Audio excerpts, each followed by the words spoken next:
Hello friends, आज हम torsion chapter start करेंगे और देखेंगे कि टॉर्शन कैसे काम करता है। इस चैप्टर में ये बिल्कुल आपका लास्ट टॉपिक आता है आपके स्ट्रेंथ ऑफ मटेरियल के सिलेबस में, और इसको धीरे धीरे देखेंगे। बड़ा ही इम्पोर्टेंट टॉपिक है और समझने में बड़ा ही एम्बिगियस होता है, बड़ा ही दिक्कत आती है। इस सब्जेक्ट में समझने में बड़ी दिक्कत होती है, तो उसको हम देखेंगे कि क्या होता है इस टॉर्शन में। ठीक है, तो सबसे पहली चीज़ टॉर्शन होता क्या है। ठीक है, तो टॉर्शन क्या होता है, किस में डिस्कस करते हैं, ये हम वहाँ डिस्कस करते हैं जहाँ हम शाफ्ट की बातें करते हैं। शाफ्ट का मतलब वेयर पावर ट्रांसमिट हो रही होगी, मतलब कहीं पे पावर ट्रांसमिट हो रही होगी। ठीक है, मतलब हम पावर ट्रांसफ़र कर रहे होंगे एक मशीन से दूसरे मशीन पे, और उस समय अगर हम वो ट्रांसमिशन, अगर कई तरीके होते हैं, देखिए हमारे पास कई तरीके होते हैं पावर को ट्रांसमिट करने के। आपने डिफरेंट मैकेनिकल में आप ये डिफरेंट, कई लोग जिन्होंने पढ़ा होगा पहले पढ़े होंगे या कहीं स्कूल में भी, या आगे भी धीरे धीरे सारी चीज़ें पढ़ेंगे। पावर ट्रांसमिट के हमारे पास 3 तरीके होते हैं। पहला होता है, एक तरीका होता है हमारे पास गियर ट्रांसमिशन। गियर ट्रांसमिशन मतलब गियर के थ्रू, हम गियर को इस्तेमाल करके हम पावर को एक जगह से दूसरी जगह, मतलब एक गियर पे पावर देंगे, मोटर चलेगी और उससे दूसरे गियर लगा के दूसरे किसी मशीन पे हम उसको ट्रांसमिट करेंगे। दूसरा होता है बेल्ट ट्रांसमिशन। ठीक है, बेल्ट ट्रांसमिशन।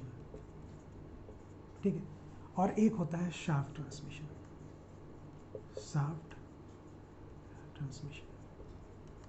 तो जो शाफ्ट ट्रांसमिशन होता है उस केस में हम टॉर्शन को एनालाइज करते हैं। टॉर्शन जो इफ़ेक्ट है वो आपका शाफ्ट ट्रांसमिशन के केस में आता है। ठीक है, जहाँ शाफ्ट के थ्रू पावर को ट्रांसमिट की जाती है। हम देखेंगे, उसके एग्जांपल भी देखेंगे। तो इस कई किताबों में इस चैप्टर का नाम टॉर्शन इन सर्कुलर शाफ्ट्स भी होता है। ठीक है, तो शाफ्ट्स क्या होंगी, मतलब आपकी सर्कुलर शाफ्ट होगी। ठीक है, सर्कुलर शाफ्ट होगी जो रोटेट करेगी, मतलब एक तरफ इसको रोटेट कराएंगे और इसकी जो ये रोटेशनल एनर्जी है इसके दूसरे एंड पे भी ये ट्रांसमिट होगी, मतलब जितनी तेज़ी से ये घूमेगा उतनी ही तेज़ी से इधर वाला भी घूमेगा। ठीक है, तो अगर इस पे हम अपनी तरफ से इनपुट देते हैं, तो इधर हमें आउटपुट मिलता है। ठीक है, अब चूंकि जब हम ये आउटपुट लेते हैं तो इस केस में क्या यहाँ से जितनी पावर हमने इनपुट में दी उतनी पूरी आउटपुट पे आ रही है कि नहीं, इसी को एनालाइज करते हैं। और टॉर्शन में हमें ये पता चलता है कि कुछ चीज़ें इसमें चेंज होती हैं, तो उसको हम देखेंगे कि क्या होती हैं। ठीक है, तो याद रखिएगा कि पावर ट्रांसमिशन जहाँ शाफ्ट से होता है उसमें एक इफ़ेक्ट आता है जिसको हम टॉर्शन कहते हैं। ठीक है, तो सबसे पहली चीज़, टॉर्शन होता क्या है। टॉर्शन इज़, अगर हम इसकी डेफिनेशन की बात करें तो टॉर्शन इज द टॉर्क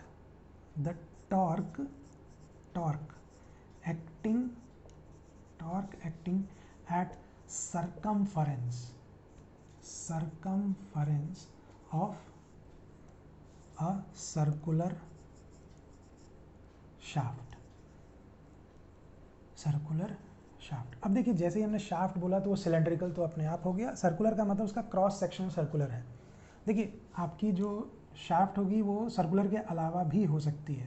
जैसे मान लीजिए कि एक ऐसी शाफ्ट है, ठीक है, ये भी एक शाफ्ट है, ये भी लंबी सी शाफ्ट है, बट इसका क्रॉस सेक्शन कैसा है, रेक्टेंगुलर है। हम सर्कुलर शाफ्ट की बात करें, इस चैप्टर में हम सर्कुलर शाफ्ट ही डिस्कस करेंगे।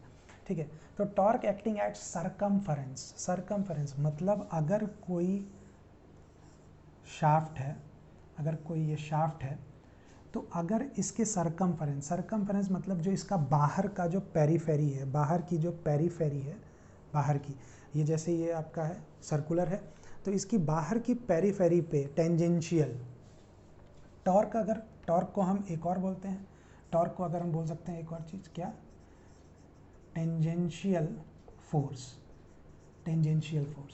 मतलब tangential force acting at circumference, मतलब अगर बाहर के सरकमफरेंस पे, ये इसकी एक्सिस हो गई मान लिया, ये इस शाफ्ट की एक्सिस हो गई। तो इसके सरकमफेरेंस पे इस जगह पे, ये बाहर का सरकमफेरेंस है, ये सर्कुलर शाफ्ट है, इसका सरकमफेरेंस है। मान लिया एक फोर्स हमने यहाँ एफ ऐसे लगाया, ठीक है, एफ ऐसे लगाया फोर्स, तो ये क्या करेगा, ये क्या करेगा कि इसको रोटेट कराएगा। अगर एक एफ इधर लग रहा है और एक एफ इधर की तरफ अपोजिट लग रहा है, तो ये क्या करेगा, ये इसको इधर की तरफ, सॉरी नॉट हियर, इधर एक एफ इधर भी लग रहा है, ठीक है। तो ये एफ इसको क्या करना चाहेगा, इसको ऐसे रोटेट कराएगा अबाउट एक्सिस, अबाउट एक्सिस इसको ऐसे रोटेट कराएगा, और ये क्या करेगा, इसको इस तरह से रोटेट कराएगा। सॉरी, ये दोनों एक ही डायरेक्शन में रोटेट कर गए।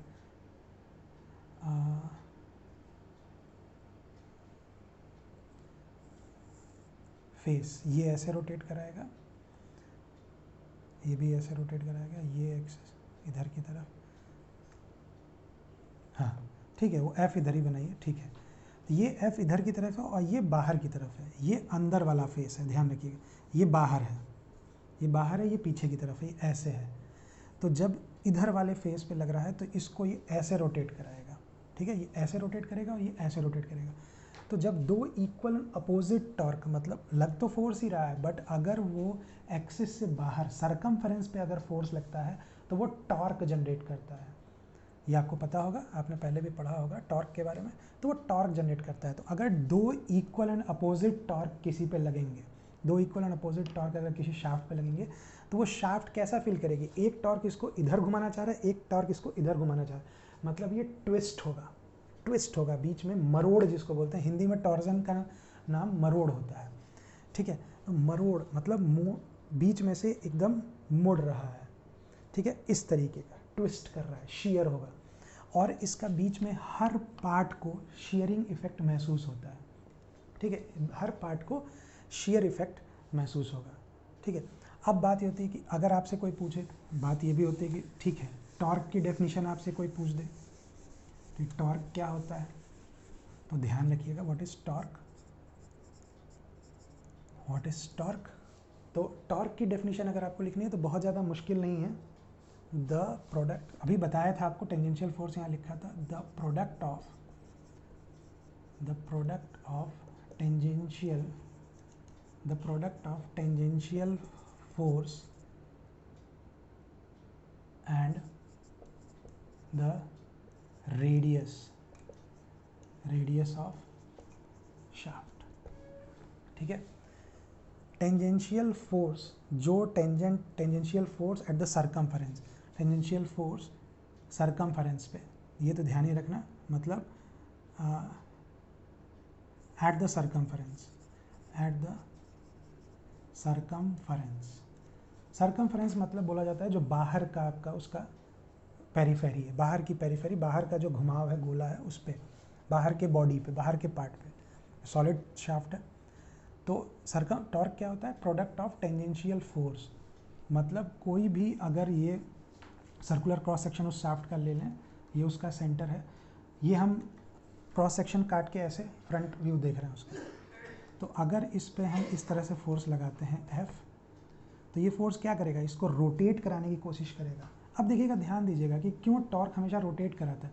अगर यही फोर्स हम यहाँ से ट्रांसमिट करके इसके सेंटर पे लगाते हैं, तो ये क्या करता है, ये पूरा का पूरा जो सर्कल है नीचे स्लाइड करता, नीचे आगे की तरफ बढ़ता, ना कि ये रोटेट करता। बात समझ में आ रही है। तो ये रोटेट तब करेगा जब ये फोर्स सेंटर के बजाय सरकमफेरेंस पे लगे।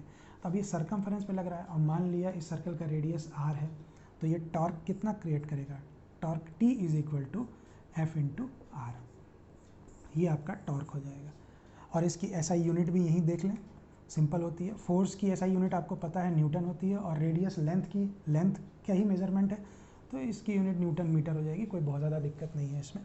तो SI यूनिट जो टॉर्क की आती है वो न्यूटन मीटर होती है, तो टॉर्क ये होता है, ठीक है। तो टॉर्क की definition, the product of tangential force and the radius of shaft, मतलब शाफ्ट के रेडियस को अगर हम 4 से मल्टीप्लाई कर दें, force into radius is known as torque, ठीक है।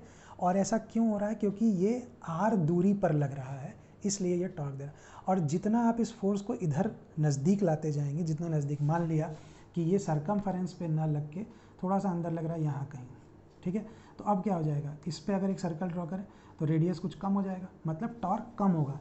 जैसे जैसे आप सर्कल के सेंटर की तरफ आते जाएंगे वैसे वैसे टॉर्क क्या होता जाएगा, कम होता जाएगा, क्योंकि आर की वैल्यू कम होती जाएगी। फोर्स तो आप उतना ही लगा रहे हैं, फोर्स तो यहाँ भी उतना ही लगा रहे हैं, बट रेडियस धीरे धीरे कम होता जाता है। तो प्रोडक्ट क्या होगा, धीरे धीरे कम होता जाएगा। और धीरे धीरे कम होते होते अगर जब आप सेंटर पे आ जाएंगे तो आर की वैल्यू कितनी हो जाएगी, 0 हो जाएगी। इसीलिए कहते हैं कि अगर आप फोर्स सेंटर पे लगाएंगे तो टॉर्क क्या हो जाएगा, 0 हो जाएगा। सेंटर पे लगाने पे फोर्स टॉर्क नहीं देता, वो उसको स्ट्रेट लाइन मोशन कराने लगा। ये पूरा सर्कल सीधी गति में सरल रेखा पे चलने लगेगा। बात समझ में आ रही है। और अगर हम सेंटर से दूर जाते जाएंगे तो वो उसको घुमाने की कोशिश करेगा, रोटेट कराएगा, ठीक है ना। ये फोर्सेस को क्या करेगा, रोटेट कराएगा। तो टॉर्क क्या करता है, हमको टर्निंग मूवमेंट देता है। टॉर्क क्या देता है, टर्निंग मूवमेंट देता है, टर्निंग मूवमेंट देता है। बात समझ में आई, ठीक है। अब टॉर्क हमें पता चल गया, तो टॉर्क से ही टॉर्जन आता है, टॉर्क से ही टॉर्सन आता है। देखते हैं अब टॉर्जन की डेफिनेशन अगर बनानी है टॉर्क से तो क्या होगा, if two equal and opposite, बहुत सिंपल है, देखिए, दो बराबर और विपरीत, two equal and opposite torque acting at the circumference, circumference पे लगना ज़रूरी है टॉर्क का, at the circumference of a shaft,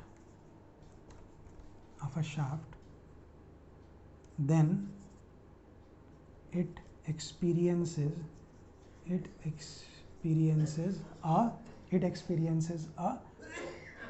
twist, it experiences a twist। बात समझ में आई, it experiences a twist।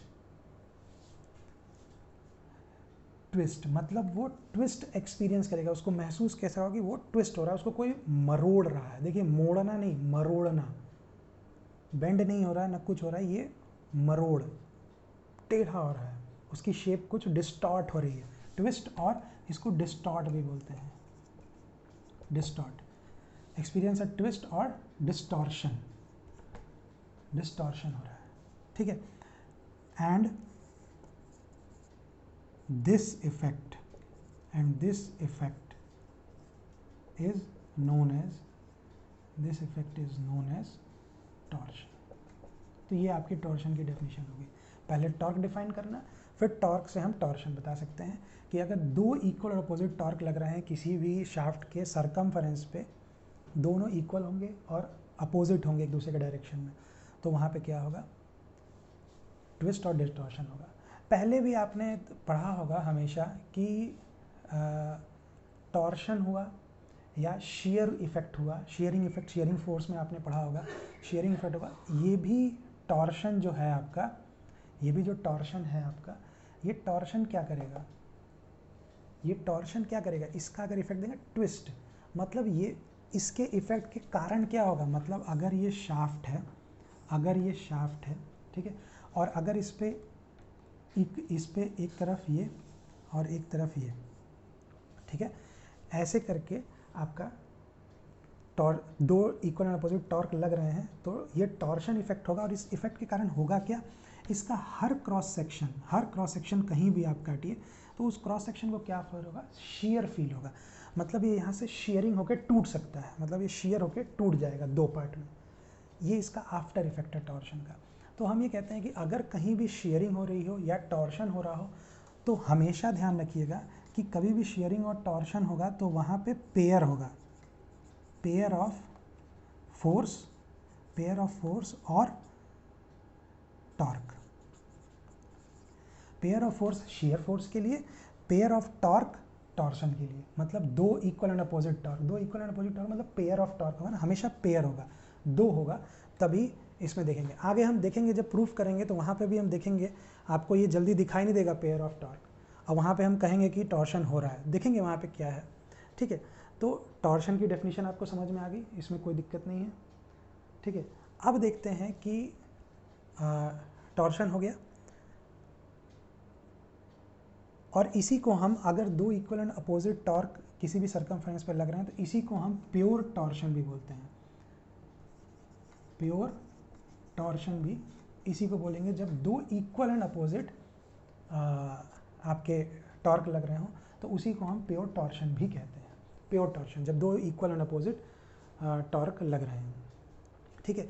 अब देखें कि ऐसा इफेक्ट कहाँ पे होता है, ऐसा इफेक्ट कहाँ पे होता है, तो उसके कुछ एग्जांपल्स भी आपको पता होने चाहिए कि ये चीज़ कहाँ पे होती है जिसके कारण हमें ये दिक्कत आती है। तो एग्जांपल में प्रोपेलर शाफ्ट जो एयरक्राफ्ट्स में कई जगह यूज़ होता है, प्रोपेलर, जहाँ प्रोपेलर को घुमाया जाता है और उससे, प्रोपेलर मतलब जो जिस पे हमने मोटर फिक्स की है उस पे हमने प्रोपेलर घुमाया और उसके घूमने की वजह से शाफ्ट उससे कनेक्टेड रहती है जो पीछे कोई चीज़ चलाने के लिए पावर ट्रांसमिट करेगी, प्रोपेलर शाफ्ट होती है। और आपका एक्सेल जो होता है, एक्सेल ऑफ ऑटोमोबाइल जो एक्सेल होती है जो आपके इंजन से रियर व्हील को जो ट्रांसमिट करती है और फ्रंट व्हील को, मतलब इंजन से व्हील पे जो ट्रांसमिशन होता है वो एक्सेल के थ्रू होता है, तो वो भी एक शाफ्ट ही होती है जो घूमती है ना टायर के साथ। तो एक्सेल ऑफ ऑटोमोबाइल और प्रोपेलर शाफ्ट, और एक हो सकता है आपका स्टीयरिंग व्हील, जो आप कार ड्राइव करते हैं तो जो उसमें स्टीयरिंग होती है, स्टीयरिंग भी जो लंबी सी उसकी शाफ्ट होती है वो नीचे जाके टायर को वो पावर ट्रांसमिट करती है। आपने स्टीयरिंग पे पावर दी, एक ट्विस्ट दिया, टॉर्क दिया, उस टॉर्क को वो ट्रांसमिट करती है आपके एक्सेल पे, जिससे आपकी गाड़ी के टायर व्हील्स जो होते हैं वो बेंड होती है। तो स्टीयरिंग व्हील, ये सब एग्जांपल्स हैं टॉर्शन इफेक्ट जहाँ पे देखा जाता है। अब ये देखा क्यों जाता है? बिकॉज कि इस इफेक्ट के कारण जो शाफ्ट होती है वो ट्विस्टिंग मूवमेंट फील करती है, उस पर इफेक्ट होता है ट्विस्ट का, मतलब वो कुछ ट्विस्ट हो जाएगी, कुछ उसमें मरोड़ आ जाएगा, मुड़ जाएगा। अब ध्यान दीजिए कि जो पावर हमने बात की थी कि एक शाफ्ट है ये, ठीक है, और हमने इधर इनपुट दिया, किसी भी चीज़ से मोटर लगाया या जो भी मशीन लगाई, इंजन लगाया, तो यहाँ पे या स्टीयरिंग व्हील की बात करें तो यहाँ स्टीयरिंग है बड़ी सी, तो जो हमने यहाँ इनपुट दिया वो आउटपुट पे पूरा का पूरा ट्रांसमिट होता है। ये इसीलिए हमने मशीन बनाई है कि जो भी हम इनपुट दें वो पूरा का पूरा आउटपुट पे ट्रांसमिट हो। बट क्या होगा कि अगर ये शाफ्ट खुद ही ट्विस्ट हो गई तो पूरा का पूरा इनपुट यहाँ ट्रांसमिट नहीं हुआ, क्योंकि कुछ पार्ट किस में चला गया, इस शाफ्ट को ट्विस्ट करने में। बात समझ में आ रही है? इस शाफ्ट को ट्विस्ट करने में, मतलब जितना ये खुद ट्विस्ट हो जाएगा उतना पावर तो ट्रांसमिट नहीं किया ना, ये खुद ही मरोड़ हो गया, मतलब ये फोर्स इधर से ये थोड़ा सा शाफ्ट मरोड़ मतलब मुड़ गई, घूम गई। तो अगर शाफ्ट खुद घूम रही है, उसमें ट्विस्ट आ रहा है, तो वो ट्विस्ट पावर को पूरा ट्रांसमिट नहीं करेगा। तो ये हमें एनालाइज करना पड़ता है, ये हमें एनालिसिस करनी पड़ती है टॉर्शन में। इसीलिए हम इस चैप्टर को पढ़ते हैं कि कितना ट्विस्ट आएगा और उस ट्विस्ट के कारण, अगर हम ये देख रहे हैं उस ट्विस्ट के कारण कितना हमें पावर ट्रांसमिट होगी, क्योंकि जब तक ट्विस्ट नहीं आएगा, ध्यान दीजिएगा, जब तक ट्विस्ट नहीं आएगा, जब तक टॉर्क नहीं लगेगा, पावर ट्रांसमिट नहीं होगी। भाई जब इस पर ट्विस्टिंग होगी, जब ये मुड़ेगा तभी तो पावर ट्रांसमिट करेगा।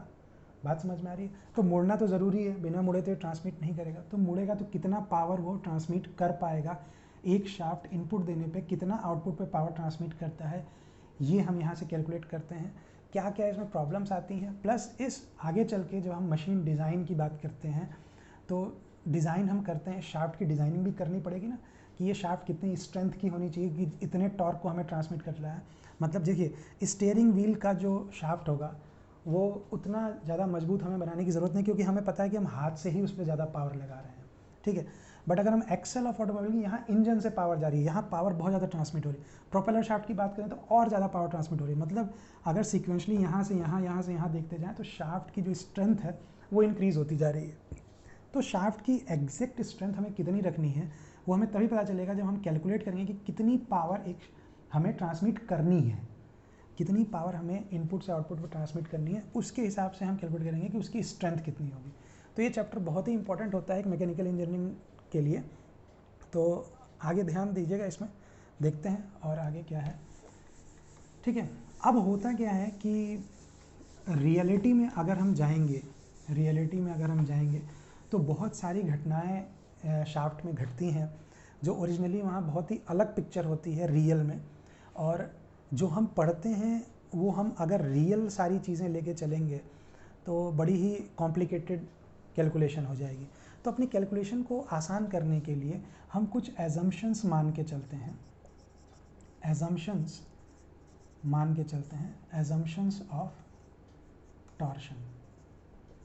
तो टॉर्शन जब भी हम एनालाइज करते हैं, जब भी हम पढ़ने के लिए, ये पढ़ने के लिए एजम्पशंस हैं, एनालिसिस करने के लिए जब हम पढ़ने जा रहे हैं तो हम टॉर्शन के में कुछ एजम्पशंस मान के चलेंगे, अपने तरफ से कुछ एज्यूम करके चलेंगे, जिससे कि हमारी एनालिसिस थोड़ी सी आसान हो जाएगी। तो वन बाय वन हम देखते हैं कि क्या क्या हुआ है, और उसको समझते भी चलेंगे कि वो एजम्पशंस का मतलब क्या है, क्यों ये बात कही जा रही है।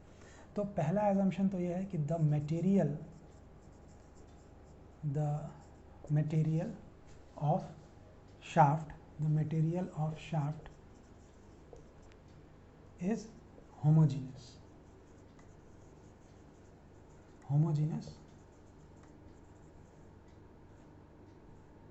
throughout its length। ठीक है, मतलब जो शाफ्ट का जो मटेरियल है, शाफ्ट का जो मटेरियल है, मतलब जिस, देखिए बहुत सारी जगह बहुत ही अलग अलग मटेरियल यूज़ किया जाता है, जैसा काम है, जितना पावर ट्रांसमिट करना है उसके हिसाब से माइल्ड स्टील मटेरियल यूज़ करते हैं शाफ्ट को बनाने के लिए, और एलॉय स्टील भी यूज़ करते हैं, और भी कई हाई पावर ट्रांसमिशन में हम कंपोजिट मटेरियल्स भी इस्तेमाल करते हैं। ठीक है, तो मटेरियल जो है वो होमोजीनस होना चाहिए, मतलब थ्रू आउट। होमोजीनियस का मतलब क्या होता है कि मतलब थ्रू आउट जो लेंथ है पूरी शाफ्ट पे, कहीं भी आप, जैसे ये शाफ्ट है, इसके इस पॉइंट पे आप चेक करें तो डेंसिटी, मटेरियल, उसका डायमीटर सब कुछ सेम हो यहाँ भी, और अगर आपने उसको यहाँ पे मेज़रमेंट किया तो भी उसकी सारी प्रॉपर्टीज़ वहाँ पे सेम मिले आपको, अंतर नहीं होना चाहिए, होमोजीनियस होना चाहिए सारा, डायरेक्शंस के साथ भी, चारों तरफ, हर जगह, एक एक पॉइंट पे। ठीक है, हर जगह उसके पॉइंट पे हमारा जो मटेरियल है वो होमोजीनियस होना चाहिए। वरना अगर होमोजीनियस नहीं होगा, मटेरियल की प्रॉपर्टी अलग अलग हो जाएगी, तो क्या होगा, जब आप टॉर्क लगाएंगे तो कहीं पे वो ज़्यादा घूम जाएगा, जहाँ पे मटेरियल कमज़ोर पड़ेगा वहाँ ज़्यादा वो घूम जाएगा, और कहीं पे मटेरियल अगर कम जोर है या डेंसिटी कम है तो वहाँ पे मटेरियल कम घूमेगा। तो इससे डिस्टॉर्शन और ज़्यादा हो जाएगा, पावर ट्रांसमिशन नहीं होगी, और मटेरियल बीच से टूटने के चांसेस ज़्यादा हो जाते हैं। तो इसलिए थ्रू आउट होमोजीनियस होना चाहिए, जिससे कि हमारा टॉर्शन एनालिसिस में भी आसानी होती है। क्योंकि अगर मटेरियल ही जगह जगह पे चेंज करेगा तो हम एनालाइज कैसे करेंगे कि अगर हम एक एंड पे फोर्स लगा रहे हैं तो दूसरे एंड पे कितना असर ट्रांसमिट हो रहा है। बात समझ में आ रही? अगर मटेरियल ही होमोजीनियस नहीं हुआ तो घूमेगा अलग अलग, क्योंकि डेंसिटी अलग है तो स्ट्रेंथ अलग है, स्ट्रेंथ अलग है तो रोटेशन ट्विस्ट अलग अलग होगा। बात समझ में आई? सेकेंड पॉइंट, द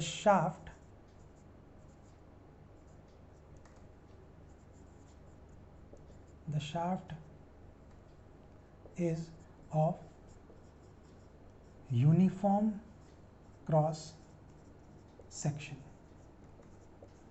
ठीक है, uniform cross section throughout the length, यही चीज़, मतलब जितना भी आप लंबी शाफ्ट ले रहे हैं तो शाफ्ट जो है उसका क्रॉस सेक्शन, अगर हम उसको छोटे छोटे पार्ट्स में कट करें तो जो एक जगह क्रॉस सेक्शन है वही हर जगह रहना चाहिए। इवन आपने क्रॉस सेक्शन कितना भी पतला काटा हो, ठीक है, एकदम एक पेपर के बराबर अगर आप क्रॉस सेक्शन भी काटते हैं तो वो भी हर जगह सेम। मतलब अगर ये आपका शाफ्ट सर्कुलर शाफ्ट है तो यहाँ से यहाँ तक आप इसको कितने पार्ट में भी काटें, सब जगह आपको सर्कुलर एक गोल सा छल्ला ही मिलना चाहिए। ठीक है, ऐसा नहीं होना चाहिए कि इतने भाग में आपका शाफ्ट का डाया अलग है और इतने भाग में आपका शाफ्ट का डाया कम हो गया, ऐसा नहीं होना चाहिए कि मतलब इधर ये डाया ज़्यादा है इधर कम हो गया, क्रॉस सेक्शन चेंज हो गया। ऐसा भी नहीं होना चाहिए कि आधे में आपका रेक्टेंगुलर जा रहा है शाफ्ट, आधे में ऐसे रेक्टेंगुलर जा रहा है और इसके बाद आपका यहाँ से ये गोल हो गया, ऐसा भी नहीं होना चाहिए। ऐसा भी शाफ्ट नहीं होना चाहिए कि आधे में आपका रेक्टेंगुलर, क्रॉस सेक्शन चेंज हो जाए, through out cross section same होना चाहिए, क्योंकि फिर आप एनालिसिस में प्रॉब्लम आएगी। ये सारी बातें, ये अजम्पशंस क्यों कर रहे हैं, जिससे कि हमारी एनालिसिस जो है, मतलब ये हम एक आइडियल बिहेवियर मान रहे हैं। ध्यान रखिएगा, आइडियल बिहेवियर। हम एजम्पशंस क्यों लेते हैं? हम एक आइडियल बिहेवियर मान के चलते हैं, आइडियल चीज़ मान के चलते हैं, बिल्कुल एकदम आइडियल, और उस पर एनालाइज करेंगे और उस पर पूरा फार्मूला निकालने के बाद जब हम डिज़ाइन करने जाते हैं तब हम देखते हैं कि और क्या क्या आइडियल से कितना अलग चीज़ें हो रही हैं, उसको एक एक करके ऐड करते जाते हैं। ठीक है, पहले ही हम सारी चीज़ें अगर ऐड कर देंगे कि क्रॉस सेक्शन भी अलग हो, मटेरियल भी अलग हो, तो क्या होगा, तो हम एनालिसिस कंप्लीट नहीं कर पाएंगे, बहुत ज़्यादा ही कॉम्प्लिकेटेड हो जाएगा। ठीक है, तो हम एजम्पशंस मानते हैं जिसकी वजह से कि हमारा जो एनालिसिस है वो आसान हो जाती है। आइडियल का मतलब आइडियल हर जगह यही सिस्टम फॉलो होता है, चाहे वो पढ़ाई हो चाहे ज़िंदगी हो। जैसे हम मानते हैं कि हम भगवान राम को आइडियल मान लिया, भगवान कृष्ण को आइडियल मान लिया, बट क्या हम रियल लाइफ में राम बन सकते हैं, कृष्ण बन सकते हैं? नहीं। बट आइडियल तो एक बनाना पड़ेगा ना, जिसके आधार पे हम चलेंगे। ठीक है, तो वैसे ही हम आइडियल एजम्पशंस मानते हैं, उसके आधार पर हम पूरी एनालिसिस करेंगे और बाद में चीज़ें डेविएट करेंगे कि हाँ ठीक है, हम भगवान नहीं हैं तो हमारे पास ये शक्ति नहीं है, हम ऐसा नहीं कर सकते, हम इतनी तपस्या नहीं कर सकते। तो वैसे ही हम उन चीज़ों को धीरे धीरे ऐड करेंगे बाद में। पहले हम सारी एनालिसिस, सारे फॉर्मूले डिराइव कर लेंगे, उसके बाद हम डिज़ाइन करने जाएंगे रियल में। मतलब रियल में अगर हमें बोला गया कि किसी गाड़ी का स्टीयरिंग व्हील का जो शाफ्ट है उसको आप डिज़ाइन करने चाहिए, तो हम देखेंगे वहाँ पे कि भाई डिज़ाइन में अलग अलग स्ट्रेंथ के लोग उस गाड़ी को ड्राइव कर सकते हैं, कोई मोटा आदमी भी उस गाड़ी को ड्राइव कर सकता है, कोई पतला भी ड्राइव कर सकता है। तो वो सारी चीज़ें हम धीरे धीरे ऐड करेंगे। ठीक है, बट हम स्टार्टिंग में सब कुछ फिक्स मान के चलेंगे पूरा, जो एजम्पशंस के हिसाब से। ठीक है, तो क्रॉस सेक्शन यूनिफॉर्म होना चाहिए, मटेरियल होमोजीनियस होना चाहिए। अगर हम तीसरा अगर बात करें तो द क्रॉस सेक्शन, चलिए वो तो इसी में सारा आ गया। सर्कुलर है तो सर्कुलर ही रहेगा, रेक्टेंगुलर है तो रेक्टेंगुलर ही रहेगा। The distance between any two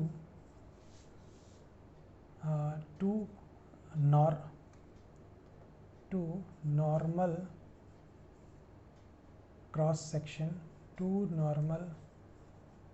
cross section of the shaft remains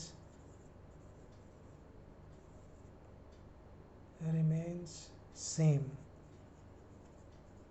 after the application of torque। मतलब कि अगर कोई भी दो पार्ट के बीच की डिस्टेंस, मतलब कि अगर हमारा ये शाफ्ट है, एक क्रॉस सेक्शन ये, एक क्रॉस सेक्शन ये, इनके बीच की कुछ डिस्टेंस है, मान लिया ये डी है, तो बिफोर, जब अभी हमने कोई टॉर्क, कोई फोर्स उस पर नहीं लगाया था, स्टीयरिंग अभी बिल्कुल वैसे ही शाफ्ट है, कुछ नहीं लगाया फोर्स, तो इन दोनों के बीच की एक डिस्टेंस होगी। शाफ्ट एकदम अभी रेस्ट में है, शाफ्ट बिल्कुल कोई फोर्स नहीं लग रहा, दोनों के बीच की डिस्टेंस। और जब आप उस पर फोर्स लगा रहे होंगे, जब वो ट्विस्ट हो रहा होगा, जब टॉर्क ट्रांसमिट हो रहा होगा, तो भी इन दोनों के बीच की डिस्टेंस नहीं चेंज होनी चाहिए। क्योंकि अगर इन दोनों के बीच की डिस्टेंस चेंज हो गई तो इसका मतलब क्या हुआ, अगर ये रॉड है, इसके बीच में हमने क्रॉस सेक्शन किया और इस क्रॉस सेक्शन और इस क्रॉस सेक्शन के बीच की जो डिस्टेंस है अगर वो बदल गई, इसका मतलब कि ये शाफ्ट लंबी हो गई। तो टॉर्जन इफेक्ट में कभी भी ऐसा नहीं होता है कि आप ट्विस्ट करें और रॉड लंबी हो जाए, ये ध्यान रखिएगा, ये एजम्पशन। ये बात ध्यान रखिएगा, ऐसा नहीं है कि नहीं हो सकता। आप बहुत ज़्यादा अगर टॉर्क करेंगे तो हो सकता है कि वो आप रबड़ की कोई रॉड लीजिए और उसको बहुत ज़्यादा फोर्स से घुमा दीजिए, बहुत ज़्यादा फोर्स से ट्विस्ट कर दीजिए, तो क्या होगा, वो थोड़ी सी लंबी भी हो जाएगी, ऐसा होता है। बट हम अपने जो शाफ्ट की बात कर रहे हैं, इसका मटेरियल एक तो माइल्ड स्टील, अलॉय स्टील का है, हम इस पर बहुत ज़्यादा फोर्स नहीं लगाते हैं, क्योंकि अगर इसको टोटल ट्विस्ट करना है बहुत ज़्यादा, क्योंकि जो हम यहाँ ट्विस्ट की बात कर रहे हैं, टॉर्क के कारण जो मरोड़ की बात कर रहे हैं, वो बहुत ही स्मॉल होता है, बहुत ही हल्का, इवन आप उसको खुली आंखों से महसूस नहीं कर पाएंगे, उस लेवल का होता है।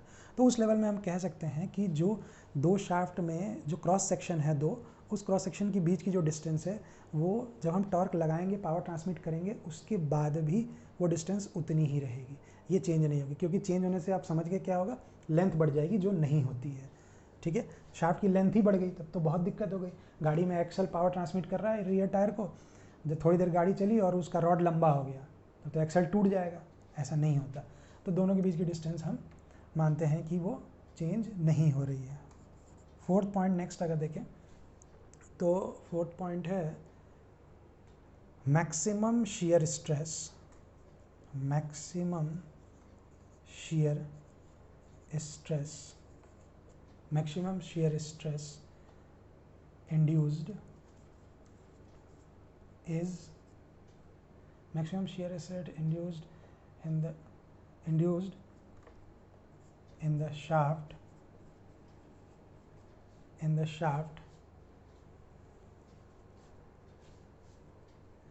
does not exceed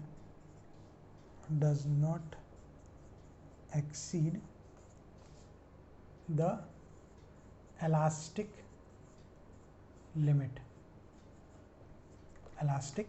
limit, ये भी देखिए बहुत ध्यान रखने वाला पॉइंट है कि maximum shear stress induced in the shaft does not exceed the elastic limit. अब बात ये होती है कि इलास्टिक लिमिट से ज़्यादा नहीं होना चाहिए। आपने स्ट्रेस स्ट्रेंथ जब पढ़ा होगा पहले चैप्टर में, तो आपने ध्यान दिया होगा कि एक इलास्टिक लिमिट एक चीज़ होती है। ये इलास्टिक लिमिट क्या होती है?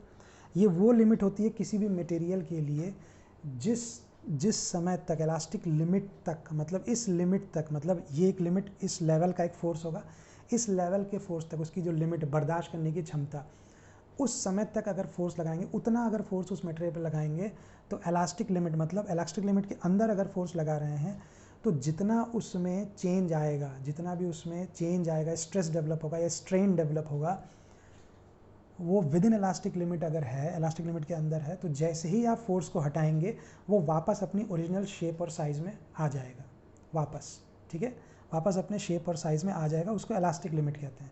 और अगर आप इस इलास्टिक लिमिट से ज़्यादा फोर्स लगाते हैं तो क्या होगा? जो आपने उसमें डिफॉर्मेशन किया होगा, वो क्या होगा? वो उसमें परमानेंट हो जाएगा। मतलब एक बार जो डिफॉर्म हो गया इलास्टिक लिमिट के बाद, क्योंकि इलास्टिक लिमिट, इलास्टिसिटी उसकी ख़त्म हो जाएगी, वो एक बार जो आपने डिफॉर्म कर दिया वो परमानेंट उतना डिफॉर्म हो जाएगा, वो फिर वापस अपने रियल शेप में नहीं आएगा। मतलब वो उतना ट्विस्ट मरोड़ उसमें परमानेंट हो जाएगा, वो उस तरीके से मुड़ गया, ठीक है। तो इसको हम इलास्टिक लिमिट के अंदर ही होना चाहिए। मतलब जितना भी मैक्सिमम शियर स्ट्रेस, देखिए शियर स्ट्रेस मतलब जब हम टॉर्क लगाएंगे तो मटेरियल शियर महसूस करेगा, एक शियर स्ट्रेस डेवलप होगा इस मटेरियल के अंदर, क्रॉस सेक्शन उसका शियर महसूस करेगा।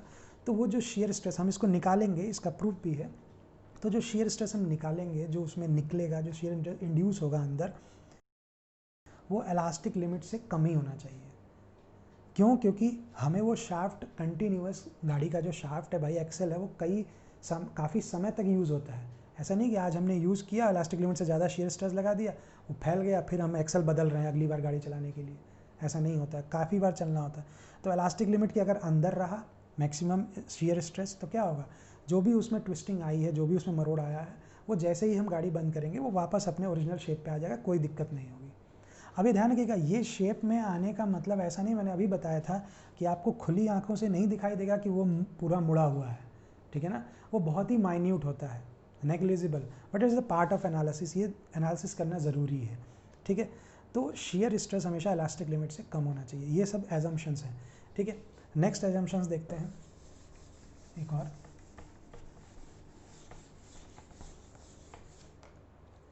नेक्स्ट एजम्पशन ध्यान देंगे, चौथा हो चुका है, पांचवा एजम्पशन है shearing strain.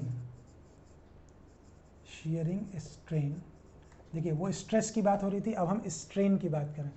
Shearing strain at a point on the cross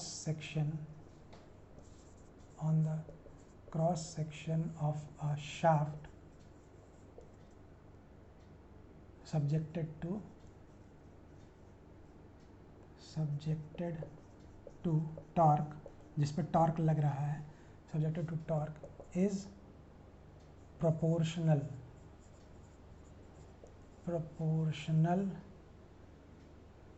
to its distance from the center, ठीक है। ये क्या कह रहा है कि shearing strain at a point, on the cross section, मतलब देखिए ध्यान से, ये आपका एक शाफ्ट है, ठीक है, ये आपका एक शाफ्ट है, और माना कि जब हमने इसको टॉर्क लगाया, इसको ट्विस्ट किया इधर से ऐसे, और ये वाला इधर की तरफ ऐसे करके, ध्यान दीजिए ऐसे ट्विस्ट हो रहा है, ऐसे ट्विस्ट हो रहा है, तो क्या होगा, अगर हम देखें, अगर इसको हम फिक्स कर दें, या मान लीजिए चलिए ये टॉर्क नहीं, इसको हमने फिक्स कर दिया, इस एंड को फिक्स कर दिया, ठीक है, और इधर हम टॉर्क लगा रहे हैं इस तरह का, ठीक है, ऐसे घुमा रहे हैं, ऐसे घुमा रहे हैं, तो आपको पता है कि एक रिएक्शन डेवलप होगा अपोजिट डायरेक्शन में। तो जो पुरानी हमने बात कही थी कि हमेशा पेयर में होंगे, तो पेयर तो आ गया, टॉर्शन होगा, यहाँ पे टॉर्क लग रहा है, कोई दिक्कत नहीं है, ट्विस्ट होगा। अब जब ये ट्विस्ट होगा तो ये पॉइंट हमने फिक्स कर दिया, तो ये पॉइंट तो यहाँ से हिलेगा नहीं, सॉरी थोड़ा सा नीचे ले लें इसको, ये पॉइंट तो यहाँ से हिलेगा नहीं, बट अगर हम ये वाला क्रॉस सेक्शन तो इसमें फिक्स है, तो इसका तो कोई पॉइंट हिलेगा नहीं, बट ये वाला तो ट्विस्ट करेगा, इस क्रॉस सेक्शन के रिस्पेक्ट में ये वाला ट्विस्ट करेगा।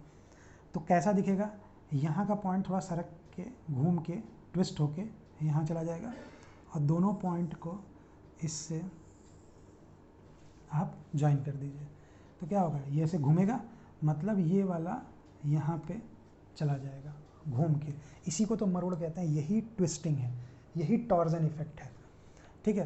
तो अब क्या होगा, ये मान लिया कि किसी फाई एंगल से ट्विस्ट कर गया, पॉइंट ए से ए डैश, बात समझ में आई। तो जब ये ट्विस्ट कर गया, तो इसी ट्विस्टिंग को ही हम शेयरिंग स्ट्रेन बोलते हैं, जो आपने फर्स्ट चैप्टर में पढ़ा होगा, व्हाट इज शेयरिंग स्ट्रेन। अगर कोई चीज़ किसी एंगल पे रोटेट हो रही है, किसी एंगल से रोटेट हो रही है, तो वहाँ पे शेयरिंग स्ट्रेन डेवलप होता है। तो ध्यान दीजिएगा कि जो sharing strain section of the shaft, तो जो शेयरिंग स्ट्रेन होगा किसी क्रॉस सेक्शन का, ये क्रॉस सेक्शन यहाँ है, एक क्रॉस सेक्शन ये, एक क्रॉस सेक्शन, अगर अलग अलग जगह पे क्रॉस सेक्शन काटें, तो यहाँ पे ए से ए डैश, ये देखिए यहाँ पे ये ऐसे ऐसे बनाते जाइए आर्क, ऐसे ऐसे आर्क बनाते जाइए, तो आप देख रहे हैं कि आर्क जैसे जैसे हम सेंटर के, जिस जगह से हम देख रहे हैं यही तो सेंटर होगा, इसी के अबाउट तो ये ऐसे रोटेट हो रहा है ना, तो ये जितने आर्क बन रहे हैं, ये आर्क जैसे जैसे हम सेंटर के पास जा रहे हैं, क्या हो रहा है, आर्क छोटा हो रहा है, आर्क छोटा हो रहा है। जितना ये आर्क छोटा होगा, शेयरिंग स्ट्रेन कितना होता है, जो ये आर्क होता है ना, एंगल कितना थीटा रोटेट किया, वो शेयरिंग स्ट्रेन में वो theta upon the length original, ठीक है ना, उसी को हम शेयरिंग स्ट्रेन कहते हैं। तो जितना ये आर्क बड़ा होगा उतना ज़्यादा शेयरिंग स्ट्रेन, ये आर्क छोटा होता जा रहा है, तो यही कह रहा है कि जो शेयरिंग स्ट्रेन होगा किसी भी क्रॉस में subjected to torque proportional to its distance from the centre, centre से जितनी डिस्टेंस होगी उसके प्रोपोर्शनल होगा, मतलब जितना आपका इस सेंटर से जितना ये आर इसमें क्या है, यहाँ से लेके यहाँ तक ये आर है पूरा, ये इसमें आर आ गया, ये आर है, ध्यान दीजिएगा। तो ये जितना डिस्टेंस बढ़ता जाएगा, जितना सेंटर से डिस्टेंस बढ़ता जाएगा, उतना क्या होगा, शेयरिंग स्ट्रेन ज़्यादा होगा। देख रहे हैं आर्क ज़्यादा ट्विस्ट करेगा, और जैसे जैसे यहाँ आता जाएगा, क्योंकि ये फिक्स्ड है, तो सिंपल सी बात है, जो आप टॉर्क लगा रहे हैं उसका इफेक्ट सबसे ज़्यादा यहाँ पे होगा, धीरे धीरे कम होता जाएगा, सेंटर पे आके इस साइड पे आके ज़ीरो हो जाएगा। तो मतलब जैसे जैसे रेडियस कम होगा, जहाँ से हम नाप रहे हैं सारी, जहाँ से चीज़ें ऑब्जर्व कर रहे हैं, उसके पास जैसे जैसे पहुँचेंगे, हमारा शेयरिंग स्ट्रेन क्या होगा, डिक्रीज़ करता जाएगा, प्रोपोर्शनल होगा distance from the centre. Proportional मतलब जैसे जैसे आर बढ़ेगा वैसे वैसे शेयरिंग स्ट्रेन बढ़ेगा, जैसे जैसे आर घटेगा वैसे वैसे शेयरिंग स्ट्रेन हमारा घटेगा। बात समझ में आ रही है। तो ये आपके कुछ एजम्पशंस थे जिसको आपको हमेशा जब भी हमें टॉर्शन पढ़ना है तो उसके पहले ये एजम्पशंस हमें पूरे दिमाग में बिल्कुल अच्छी तरह से समझ में आने चाहिए, क्लियर। और डायरेक्टली आपके एग्जाम्स में क्वेश्चन भी आता है कि right the assumptions of torsion, सीधे आपसे थ्योरी क्वेश्चन में आएगा कि right the different assumptions of torsion, तो आपको ये सारे एजम्पशंस लिखने पड़ेंगे, ठीक है। वहाँ इतना डायग्राम बनाने की दिखाने की ज़रूरत नहीं है, सिर्फ आपको एजम्पशंस वर्ड बाय वर्ड लिखना है। तो 5-6 इसमें, और भी कई किताबों में इसी को 6 पार्ट में किया है, किसी ने 7 पार्ट्स में किया है, हम बात वही कर रहे हैं, ठीक है। तो नेक्स्ट क्लास में हम आगे देखते हैं और इसको डिटेल में, और आगे हम इसको टॉर्शन इक्वेशन डिराइव करने की कोशिश करेंगे अगले इस एजम्पशंस के बाद, और फिर न्यूमेरिकल पे भी आगे जाएंगे, देखते हैं, ठीक है, ओके।